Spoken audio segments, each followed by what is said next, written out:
Ambuja cement limited में स्वास्थ्य एवं सुरक्षा संबंधी परिचय कार्यक्रम पर ई लर्निंग मॉड्यूल में आपका स्वागत है।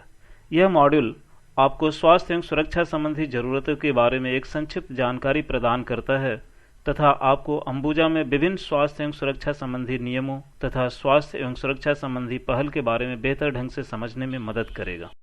आपका सीखना सुखद हो। इस मॉड्यूल के अंत तक आप निम्नलिखित में सक्षम हो जाएंगे। स्वास्थ्य एवं सुरक्षा में अच्छे प्रदर्शन के महत्व तथा व्यवसाय में इसके महत्वपूर्ण योगदान, संपूर्ण अंबुजा में चल रही प्रमुख स्वास्थ्य एवं सुरक्षा संबंधी पहलों पर जानकारी प्राप्त होना, स्वास्थ्य और सुरक्षा के आधारभूत तत्वों को जानना तथा खतरे की पहचान और इसका नियंत्रण, सड़क सुरक्षा के प्रमुख पहलुओं को समझना एवं संगठन में नेतृत्व और सुरक्षा संस्कृति के बीच संबंध को समझना। स्वास्थ्य और सुरक्षा शब्द का प्रयोग कानून और प्रक्रियाओं का वर्णन करने के लिए किया जाता है जो कर्मचारी को कार्य के दौरान मृत्यु, बीमारी और चोट से सुरक्षित रखने में मदद करती है। स्वास्थ्य का पहलू भविष्य में लोगों को चोट न लगने के संबंध में करने के लिए है। यह व्यावसायिक बीमारियों से जुड़ा हुआ होता है जो कि कुछ समयावधि के बाद प्रभाव दिखाती है। उदाहरणार्थ सिलिकोसिस। सुरक्षा का पहलू आज व्यक्ति को चोट न लगने के संबंध में करने के लिए है। यह खतरों के तुरंत हादसों में परिवर्तित होने से जुड़ा हुआ होता है। आइए अब हम समझते हैं क्यों स्वास्थ्य और सुरक्षा महत्वपूर्ण है। अंबुजा में सुरक्षा के साथ कोई ढील नहीं दी जाती है। यह निम्नलिखित कारणों से हमारे लिए महत्वपूर्ण है। यह हमारे व्यवसाय को सीधे तौर पर प्रभावित करती है। नियामक जरूरतों के बारे में बेहतर जागरूकता हमारे द्वारा किए जाने वाले किसी प्रकार के अपराधों की संभावनाओं को कम करती है। कर्मचारी देखते हैं कि हम उनके स्वास्थ्य और सुरक्षा तथा पर्यावरण की सक्रिय रूप से देखभाल करते हैं। कर्मचारी संबंध तथा मनोबल बेहतर है। जनता देखती है कि हम अपने कर्मचारियों और वातावरण के संबंध में एक जिम्मेदारपूर्ण रवैया अपनाते हैं। हम अपने हितधारकों को प्रदर्शित कर सकते हैं कि हम जोखिम को प्रभावी ढंग से नियंत्रित कर रहे हैं। व्यावसायिक साझेदारों को हमारे व्यवसाय में और अधिक विश्वास होगा। अधिक बड़ी कंपनियां तथा सरकारी एजेंसियों केवल उन व्यवसायों से खरीद कर सकती है जो प्रभावी प्रबंधन प्रणालियों को दर्शा सकते हैं। सामान्य हादसों को लागतों के रूप में माना जाता है, जैसे चिकित्सीय खर्च, पीड़ित व्यक्ति को क्षतिपूर्ति का भुगतान तथा कानूनी प्राधिकरणों द्वारा लगाया गया जुर्माना। ये लागतें केवल हिमशैल का दिखाई देने वाला थोड़ा सा सिरा है।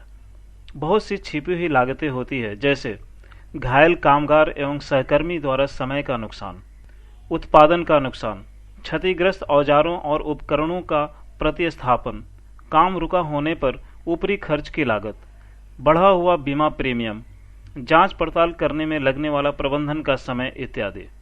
परिवार के सदस्य की अपूर्णीय क्षति, परिवार के सदस्य की घटी हुई क्षमता, आय की कमी, हादसे के परिणाम स्वरूप व्यवहार संबंधी या भावनात्मक बदलाव भी कुछ मुसीबतें हैं।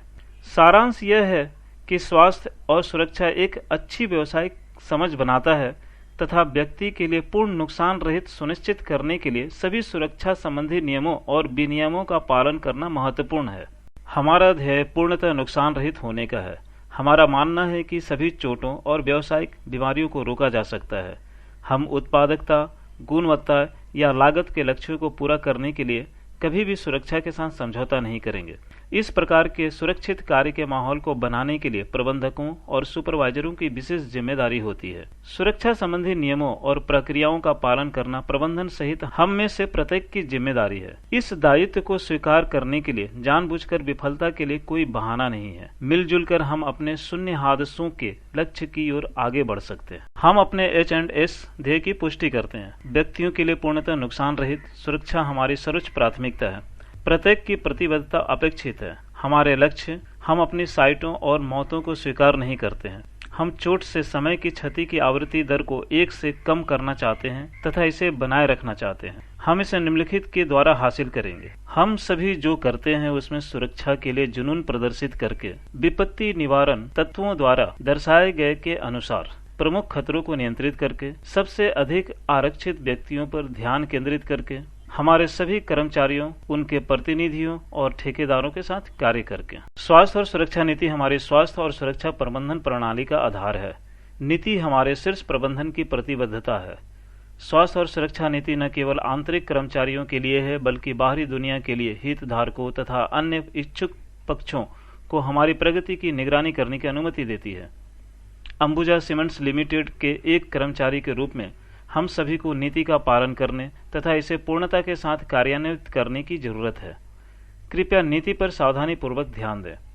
अंबुजा सीमेंट्स लिमिटेड भारत में सीमेंट उद्योग की सबसे अधिक उन्नत कंपनियों में से एक है। हम अपना व्यवसाय इस ढंग से संचालित करते हैं जिससे सभी हितधारकों, कर्मचारी, ठेकेदार, समुदाय तथा ग्राहक के लिए वास्तविक सुरक्षित संस्कृति पर निर्मित एक स्वस्थ और सुरक्षित माहौल बनता है।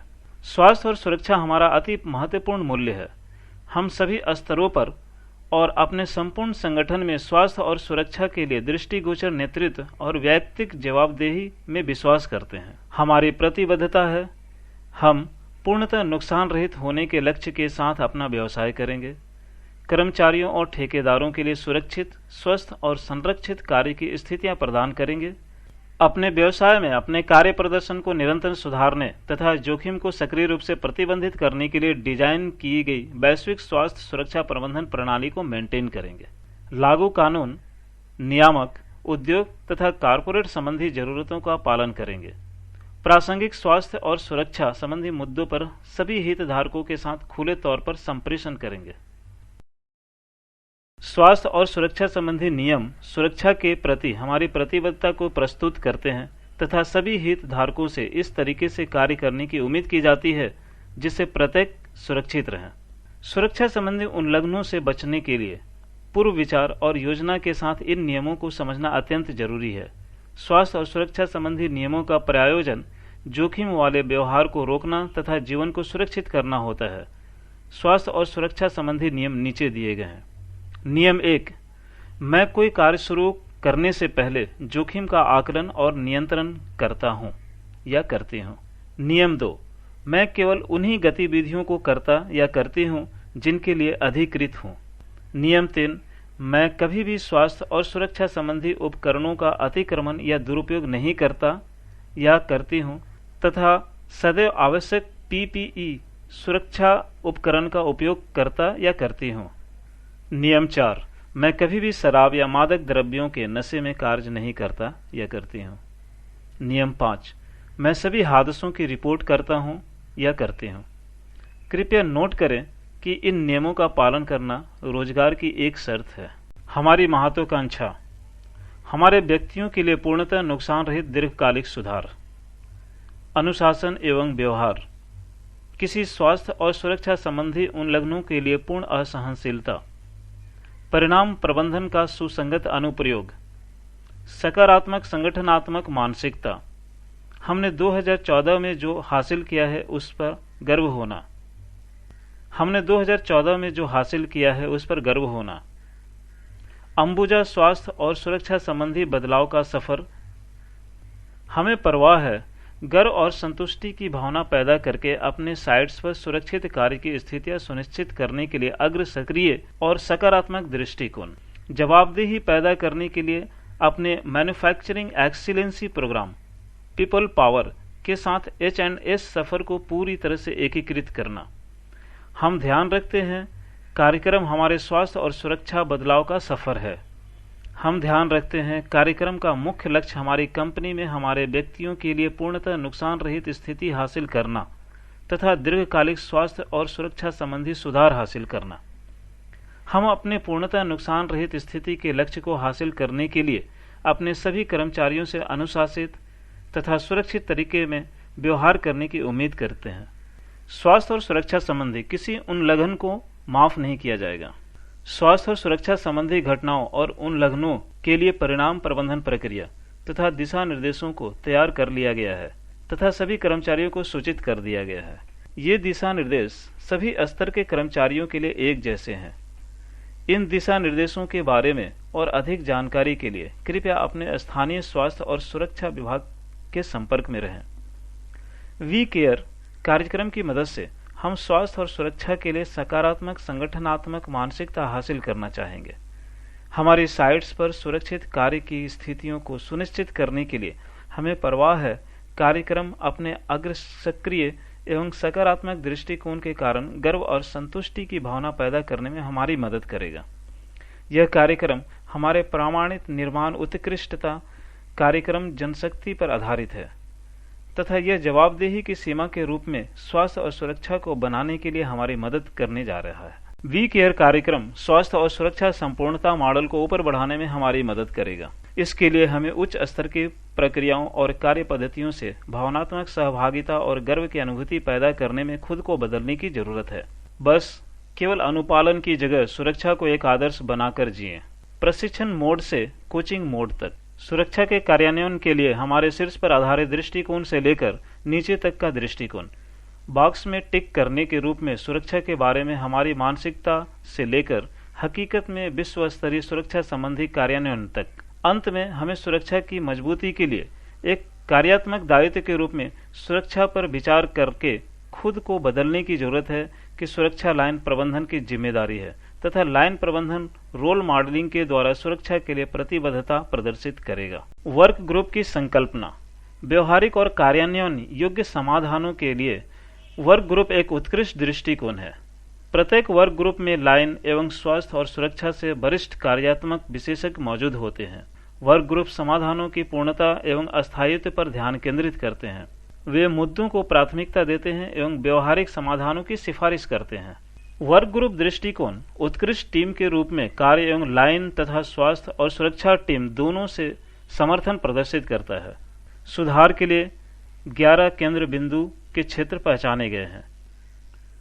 ये इंजीनियरिंग, क्षमता निर्माण, संप्रेषण, पहचान पुरस्कार तथा अनुशासनिक प्रवर्तन संरचना, पीपल पावर के साथ एकीकरण, स्वास्थ्य और सुरक्षा प्रक्रियाएं एवं प्रणालियां, कॉन्ट्रैक्टर सुरक्षा प्रबंधन, मृत्यु रोकथाम तत्व कार्यान्वयन, आपूर्ति श्रृंखला सुरक्षा, व्यावसायिक स्वास्थ्य तथा शटडाउन प्रबंधन है। सेफ्टी एम्बेसडर्स तथा जोन के ओनर एक विशिष्ट संकल्पना है जो हमें वी केयर के प्रभावी कार्यान्वयन के लिए प्लांट के स्वास्थ्य और सुरक्षा अधिकारियों की मदद करेगी। सभी प्लांट जोन में विभक्त किए गए हैं। पूरे एसीएल में 225 से अधिक जोन हैं। प्रत्येक जोन का नेतृत्व जोन के ओनर द्वारा किया जाता है, जिसकी अपनी मूल कार्यप्रणाली के लिए लाइन जिम्मेदारी भी होती है। सभी जोन के ओनर प्रशिक्षित किए जाते हैं तथा जोन के सदस्यों के वार्षिक कार्य प्रदर्शन के मूल्यांकन के लिए भी आधिकारिक रूप से सशक्त होते हैं, अर्थात वे सभी कर्मचारी जो उस जोन में कार्य कर रहे हैं। सुरक्षा प्रतिनिधि शॉप फ्लोर पर हमारी H&S संस्कृति को सुधारने के लिए परिवर्तन एजेंट होते हैं। प्रत्येक जोन में 5 से 7 सुरक्षा प्रतिनिधि होते हैं। पूरे एसीएल प्लांटों में लगभग 1500 सेफ्टी एम्बेसडर्स हैं। स्वास्थ्य और सुरक्षा संबंधी मामलों पर जोन के ओनर तथा सेफ्टी एम्बेसडर्स सभी जोन के सदस्यों का मार्गदर्शन करते हैं। स्वास्थ्य और सुरक्षा सक्षमता सुनिश्चित करती है कि कर्मचारी मानकों के आम सेट के अनुसार व्यवहार कर रहे हैं। सक्षमता की संरचना प्रत्येक प्रबंधन स्तर के लिए H&S में न्यूनतम सक्षमता स्तर को दर्शाती है। प्रत्येक H&S सक्षमता में अपेक्षित तथा ध्यान योग्य व्यवहार को विस्तार से परिभाषित किया गया है। ये व्यवहार 3 प्रकार में विभाजित किए गए हैं: जानना, करना तथा प्रदर्शित करना। स्वास्थ्य और सुरक्षा की 4 सक्षमताएं हैं। स्वास्थ्य और सुरक्षा मिशन को कार्यान्वित करना, समुचित स्वास्थ्य और सुरक्षा संगठन सुनिश्चित करना, खतरों की पहचान करना तथा जोखिम नियंत्रित करना तथा हादसे को प्रबंधित करना। H&S स्थिति समीक्षा में विशेष रूप से दर्शाया है कि जबकि पूरे अंबुजा में H&S के प्रति हमारी मजबूत प्रतिबद्धता है, हमने लाइन प्रबंधन में केवल समिति H&S सक्षमता हासिल की है। अग्रणी होने के लिए, कार्य प्रदर्शन को सुधारने तथा जिंदगियों को बचाने के लिए हमारे लाइसेंस के रूप में H&S को समझने के लिए कंपनी के अंदर हमें जिस प्रकार की संस्कृति में बदलाव लाने की जरूरत है, उसके लिए H&S में सक्षमता महत्वपूर्ण है। तालिका अपेक्षित है और ध्यान देने योग्य व्यवहार और सक्षमताओं की संरचना को दर्शाती है, जो प्रत्येक प्रबंधन स्तर के लिए H&S में न्यूनतम सक्षमता स्तरों को दर्शाती है।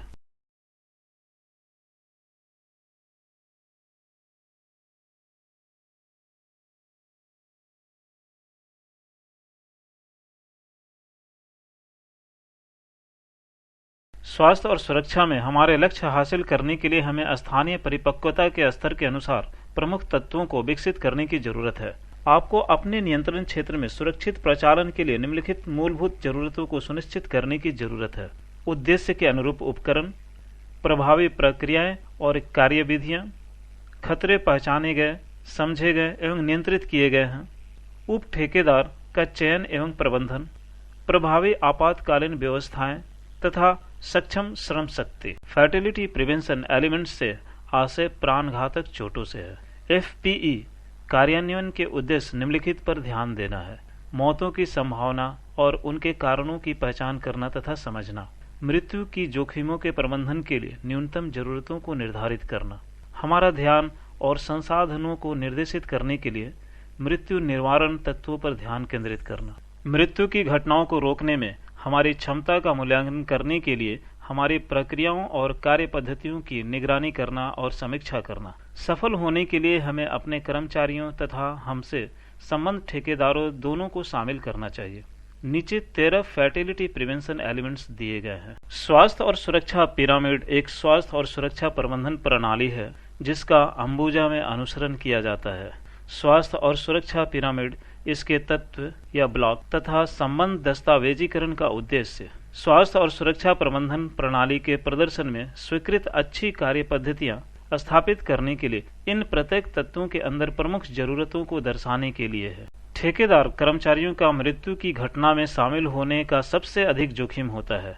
प्राणघातक हादसों में ठेकेदारों के शामिल होने से संबंध सामान्य तथ्य, खतरनाक गतिविधियों को करने के लिए जोखिम आकलन तथा अथवा निर्धारित कार्य की सुरक्षित विधियों की गैर मौजूदगी, ज्ञात खतरनाक स्थितियों की स्वीकृति, जोखिम लेने में उच्च सहनशीलता, ठेकेदारों की क्षमता तथा विश्वसनीय उपकरण एक प्रमुख चुनौती होना, कार्य के दौरान कार्य पद्धतियों का अपर्याप्त पर्यवेक्षण, निगरानी, असुरक्षित कार्य पद्धतियों और स्थितियों के बिना जांच के बने रहना संभव करता है। ठेकेदार की सुरक्षा निम्नलिखित के द्वारा सुनिश्चित करने की जरूरत है। तकनीकी सक्षमता होने तथा अपना कार्य सुरक्षित रूप से करने की क्षमता होने को सुनिश्चित करने के लिए ठेकेदारों के चयन के लिए विधियां स्थापित करना।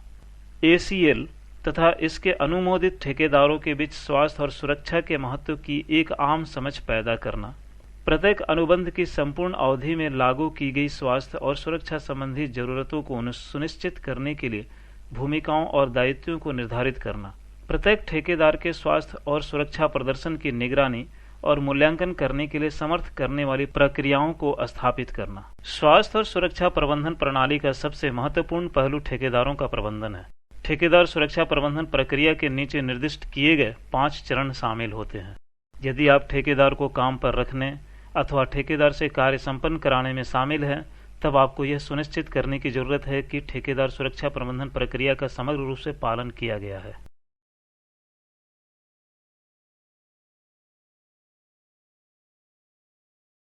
यहाँ स्वास्थ्य और सुरक्षा में प्रयुक्त कुछ आम शब्दावली है, कृपया उन्हें सावधानी पूर्वक पढ़ें। खतरा, कर्मचारी को चोट लगने, संपत्ति की क्षति होने, सामग्री या निर्धारित कार्य प्रणाली के कार्य करने की क्षमता का नुकसान होने की संभावना वाली एक स्थिति। जोखिम, निर्दिष्ट स्तर का नुकसान होने की संभावना। जोखिम संभावना को और उसके नुकसान की, इसकी गंभीरता दोनों को प्रतिबिंबित करती है। जोखिम नियंत्रित करना, खतरे के जोखिम से बचने या इसको कम करने के लिए इस प्रकार की गई कार्यवाही या उपाय जिससे नकारात्मक परिणामों की संभावना स्वीकार्य स्तर तक न्यूनतम हो जाती है। हादसा, कोई भी घटना जो क्षति या नुकसान करती है या जिसमें ऐसा करने की सामर्थ्य होती है। इनमें व्यक्तियों, व्यवसाय, संपत्ति, पर्यावरण, हितधारक तथा समुदाय पर प्रभाव डालने वाली घटनाएं शामिल है, लेकिन इन तक सीमित नहीं है। जरा सी चूक को हादसे के रूप में शामिल किया जाता है। प्रभावी स्वास्थ्य और सुरक्षा प्रबंधन प्रणालियों के आधारभूत तत्वों में 2 घटक शामिल होते हैं। वातावरण या कार्यस्थल जो ज्ञात खतरों से मुक्त है तथा कर्मचारी जो उस वातावरण में सुरक्षित रूप से कार्य करते हैं। इस खंड में आप खतरों की पहचान तथा नियंत्रण के बारे में अधिक सीखेंगे। 3R खतरे की प्रक्रिया में शामिल है।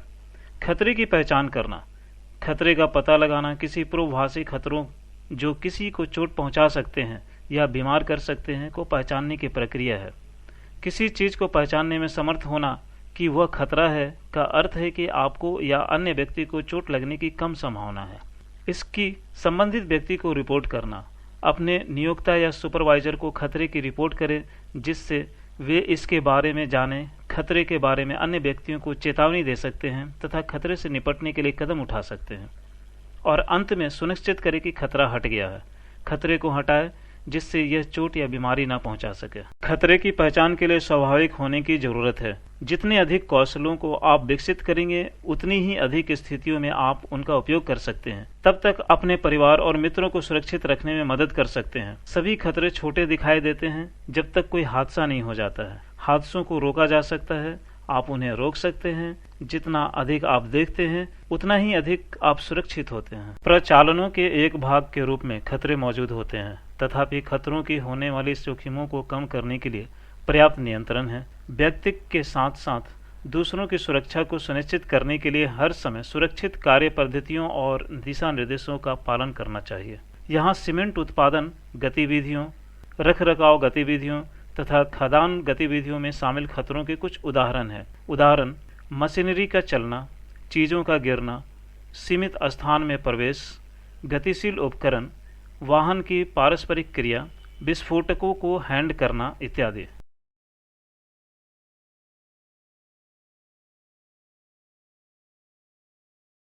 कार्यालय के वातावरण में भी खतरे मौजूद होते हैं। यहाँ कार्यालय से संबंधित खतरों के कुछ उदाहरण हैं। कार्यालय के दिन प्रतिदिन की गतिविधियों में शामिल खतरे भी गंभीर चोट और स्वास्थ्य को खराब कर सकते हैं।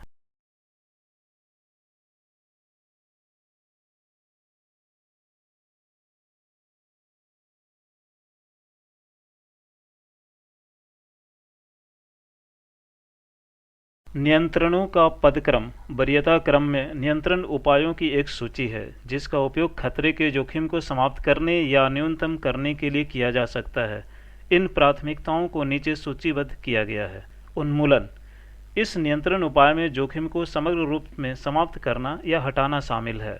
स्थानापन्न: नियंत्रण के इस रूप में पहचानी गई खतरनाक प्रक्रिया या सामग्री के लिए अधिक सुरक्षित प्रक्रिया या सामग्री प्रतिस्थापित करना शामिल है। आइसोलेशन: इस नियंत्रण में खतरे या खतरनाक कार्य पद्धतियों को कर्मचारियों से अलग करना शामिल है तथा अवरोध खड़े करके क्षेत्र को अलग थलग करने के द्वारा अथवा खतरनाक कार्य पद्धतियों या कर्मचारियों को उन कार्य पद्धतियों से अलग आवंटित करना शामिल है। इंजीनियरिंग: इंजीनियरिंग की इस विधि में प्लांट या उपकरण के लिए डिजाइनिंग तथा अथवा भौतिक सुरक्षाएं विशेषताएं जोड़ना शामिल है। प्रशासन: यह एक अंतरिम नियंत्रण है जिसका प्रयोग अधिक प्रभावी नियंत्रण उपायों के लगाए जाने और कार्यान्वित किए जाने के दौरान किया जाता है। वैयक्तिक सुरक्षा उपकरण: अंतिम प्राथमिकता यह नियंत्रण तब प्रयोग किया जाता है जब अन्य नियंत्रण उपाय अव्यवहारिक होते हैं अथवा अन्य अधिक प्रभावी नियंत्रण उपायों के संयोजन में।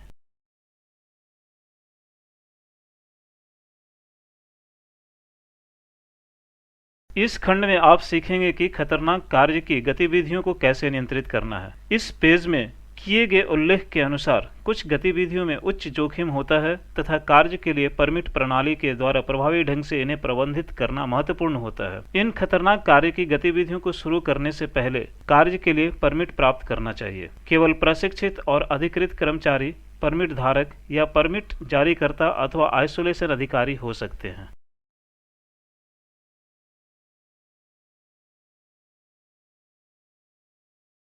रख रखाव संबंधी गतिविधि को करते समय आइसोलेशन एवं लॉकआउट की प्रक्रिया का पालन किया जाना चाहिए। आइसोलेशन और लॉकआउट की प्रक्रिया हादसे के समय अवांछित खतरनाक ऊर्जा को निकलने से रोकती है। डायग्राम आइसोलेशन प्रक्रिया के प्रवाह को चित्रित करता है।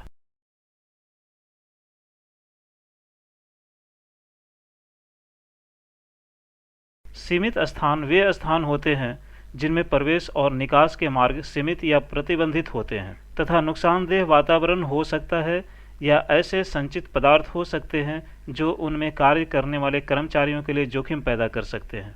सीमित स्थान की पहचान साइन बोर्ड द्वारा की जानी चाहिए। सीमित स्थान में प्रवेश के लिए परमिट की जरूरत होती है।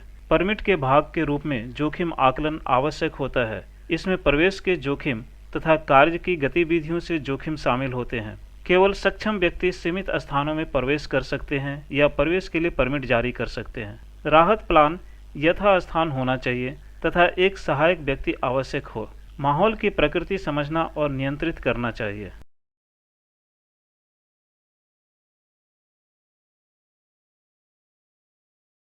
तापीय कार्य उन क्रियाकलापों को दर्शाता है जो ज्वलन स्रोतों को उत्पन्न करते हैं और आग लगाने और विस्फोट कराने में सक्षम होते हैं। उदाहरण के लिए पेपर बैग के पास वेल्डिंग करना, सॉल्वेंट्स और पेंट थिनर के खुले कंटेनरों के पास पिसाई करना। तापीय कार्य कार्यस्थल के तापमान से संबंधित नहीं होता है। उदाहरण के लिए कोई व्यक्ति गर्म दिन में गर्मी के आघात से पीड़ित हो सकता है, लेकिन इसका मतलब यह नहीं कि यह तापीय कार्य है। तापीय कार्य आग पकड़ने और विस्फोट की संभावनाओं से संबंधित है।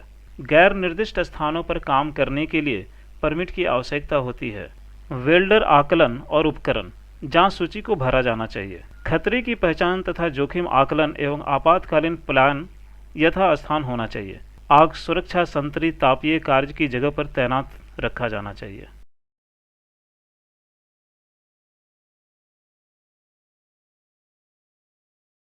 उत्खनन जमीन में 300 मिलीमीटर का भेदन है। जोखिम आकलन की आवश्यकताएं हैं। परमिट की आवश्यकता है। मिट्टी की किस्म, जल निकासी, बेंचिंग, शोरिंग, परिरक्षण, एक्सेस, निकासी जैसे मुद्दों पर विचार करके उत्खनन डिजाइन किया जाना चाहिए। सक्षमता के मानक सुनिश्चित किए जाने चाहिए। अन्य FPES भी लागू कर सकते हैं यदि प्रवेश के लिए सीमित स्थान हो, शुरुआत के पास ऊंचाई पर काम करना हो, बाड़ बंदी करना भी आवश्यक सुरक्षा है। खाई के किनारे से 2 मीटर आइसोलेशन जरूरी होना चाहिए।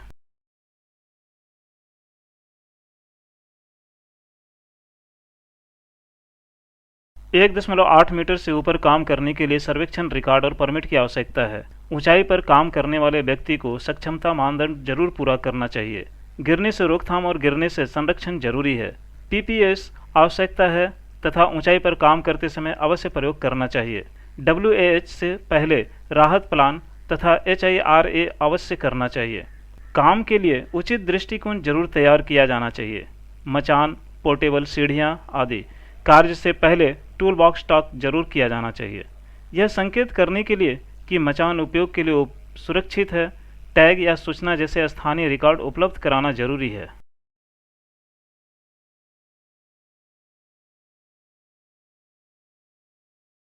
उठाने की मशीन को एक ऐसी मशीन या घटक के रूप में परिभाषित किया जाता है जो वजन को उठाने, नीचे करने या रोके रखने के लिए मैकेनिकल सुविधा का प्रयोग करती है।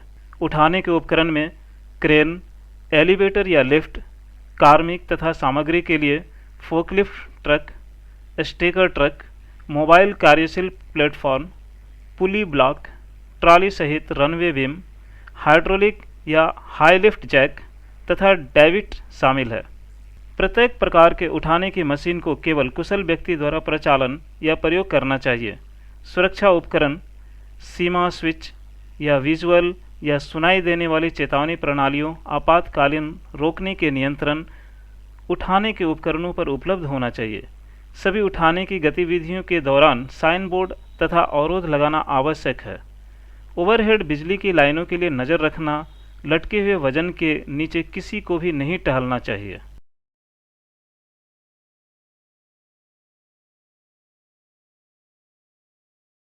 हादसों को मृत्यु, समय क्षति के हादसे, संशोधित कार्य दिवस, चोट का चिकित्सीय उपचार, प्राथमिक उपचार तथा जरा सी चूक के रूप में श्रेणीबद्ध किया जाता है। त्रिभुज के दाएं तरफ एक उदाहरण दर्शाता है कि कैसे एक छोटे असुरक्षित कार्य या स्थिति से मृत्यु तक हो सकती है। विश्व भर के सांख्यिकविदों ने यह सिद्ध कर दिया है कि एकल मृत्यु के लिए कम से कम 30 गंभीर चोटों के हादसे उनमें हुए जो समय क्षति की चोटों की श्रेणी में आते हैं।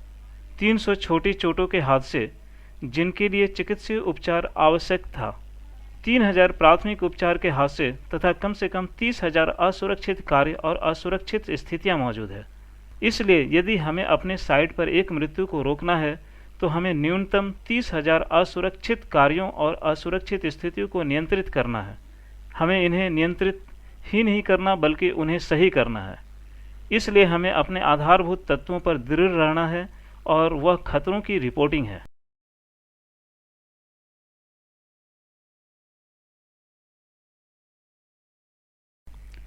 आइए हम प्रत्येक प्रकार के हादसे की परिभाषाओं को समझते हैं। मृत्यु FI, व्यावसायिक चोट, पुरानी बीमारी या स्वास्थ्य प्रभाव जिससे मानव जीवन की क्षति होती है।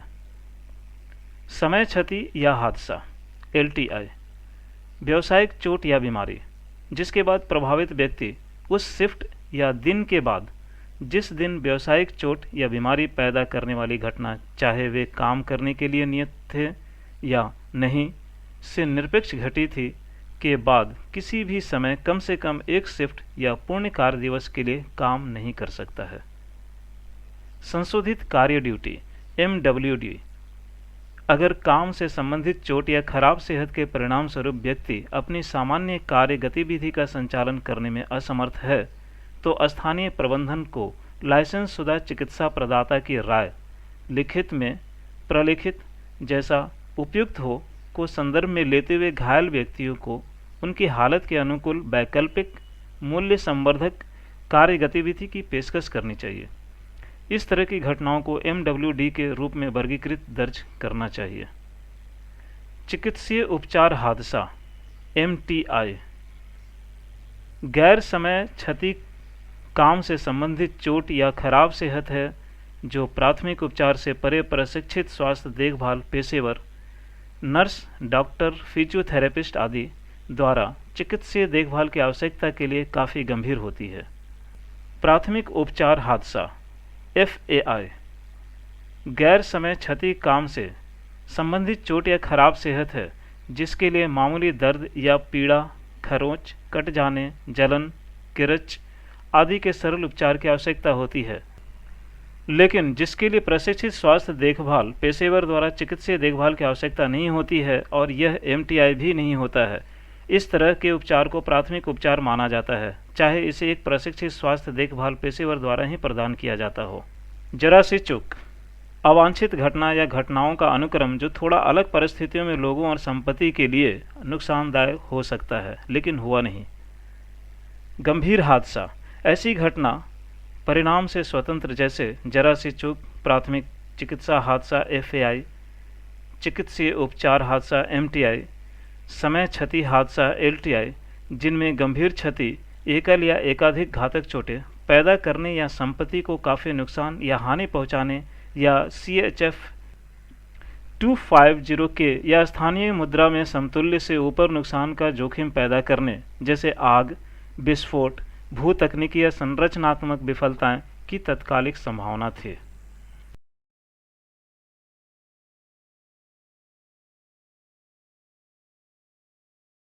किसी हादसे के मामले में घायल व्यक्ति या हादसे से घनिष्ठ रूप से संबंध कोई अन्य व्यक्ति इसकी प्रकृति या जटिलता पर विचार किए बिना तुरंत सुपरवाइजर को रिपोर्ट करेगा। संबंधित सुपरवाइजर अथवा गवाह चोट की प्रकृति के अनुसार घायल व्यक्ति को व्यावसायिक स्वास्थ्य केंद्र में स्थानांतरित करने की व्यवस्था करेगा। यदि आवश्यक हो तो एम्बुलेंस को कॉल करें। एम्बुलेंस के लिए कॉल करते समय घायल व्यक्ति के बिल्कुल सही स्थान, चोट के ब्यौरे को बताएं। उदाहरण के लिए गैस की विषाक्तता, जलने के चोट, हड्डी टूटने इत्यादि के बारे में तथा प्रभावित व्यक्तियों की संख्या। हादसे की रिपोर्टिंग या फ्लो चार्ट हादसे की जानकारी के प्रवाह को बताता है।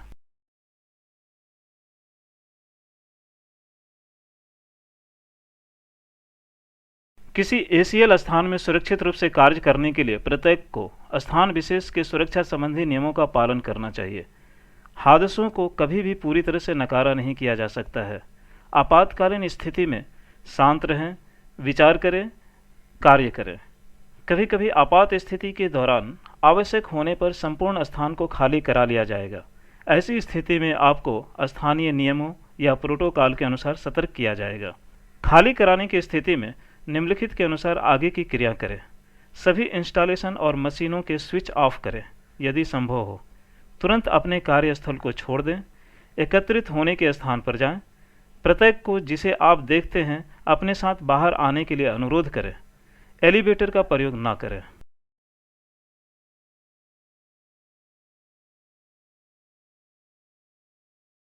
भारत का सड़क 3 मिलियन किलोमीटर से अधिक की सड़क के साथ विश्व का दूसरा सबसे बड़ा सड़क नेटवर्क है, जिसमें 60% पक्की सड़कें हैं। ये सड़कें देश की अर्थव्यवस्था में महत्वपूर्ण योगदान करती है, जबकि नई सड़कों का निर्माण लगातार किया जा रहा है। प्रति माह नए वाहनों की संख्या तेजी से बढ़ रही है, जिससे मौजूदा बुनियादी ढांचे पर और अधिक दबाव बढ़ रहा है। आज देश में सड़क सुरक्षा एक प्रमुख सामाजिक मुद्दे के रूप में उभर रहा है। सड़क दुर्घटनाओं में मरने वालों की 1 लाख की औसत मृत्यु दर के आंकड़े दिमाग को झकझोरने वाले हैं।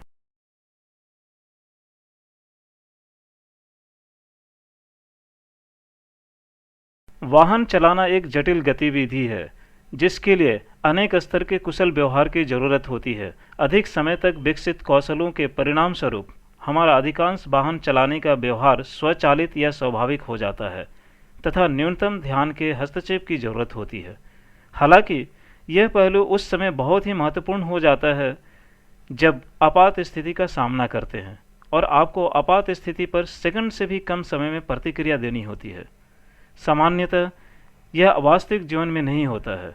इस प्रकार से सड़क पर दुर्घटनाएं और मौतें होती है। निम्नलिखित वाहन चलाने के व्यवहार मृत्यु के जोखिम को बढ़ाते हैं तथा हर हालत में इनसे बचना चाहिए।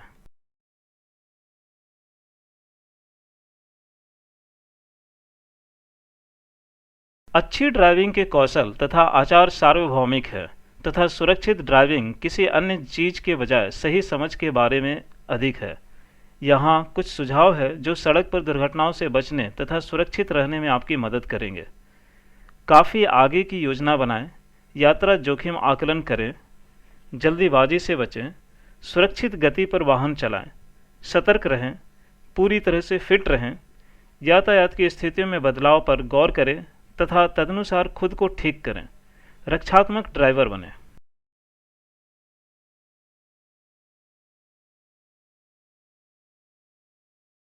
70% मौतों का कारण सिर में लगने वाली चोट होती है। हेलमेट पहने, जीवन सुरक्षित करें। हेलमेट चयन करने या पहनने के दौरान निम्नलिखित बिंदुओं पर विचार करें। सदैव ब्रांड वाले और ISI प्रमाणित हेलमेट का प्रयोग करें। हेलमेट 2 उंगली का अंतर छोड़ते हुए ठीक प्रकार से पट्टी लगे हुए हों। सुनिश्चित करें कि पीछे की सीट का सवार भी हेलमेट का प्रयोग करे। चमकीले रंग वाले परावर्ती स्टिकर के साथ पूरे मास्क के हेलमेट का प्रयोग करें। सुनिश्चित करें कि हेलमेट पहनने के बाद आप बाहरी ध्वनियां सुन सकते हैं।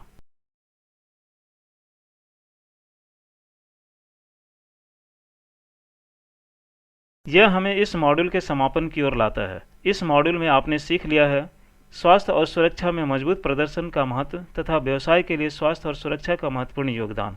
पूरे अंबुजा में चलाई जा रही प्रमुख स्वास्थ्य और सुरक्षा संबंधी पहलें, स्वास्थ्य और सुरक्षा के मूलभूत तत्व तथा खतरे की पहचान और इसका नियंत्रण, सड़क सुरक्षा के प्रमुख पहलू, संगठन में नेतृत्व और सुरक्षा संस्कृति के बीच संबंध।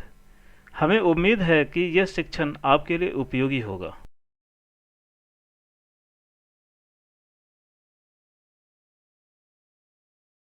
अब आप मूल्यांकन के लिए तैयार हैं। इस प्रश्नोत्तरी का उद्देश्य इस कोर्स में शामिल सामग्री के बारे में आपके ज्ञान को मजबूत बनाना है। कृपया ध्यान दें, आपको 100% स्कोर करने अथवा कोर्स को सफलतापूर्वक पूर्ण करने की आवश्यकता है।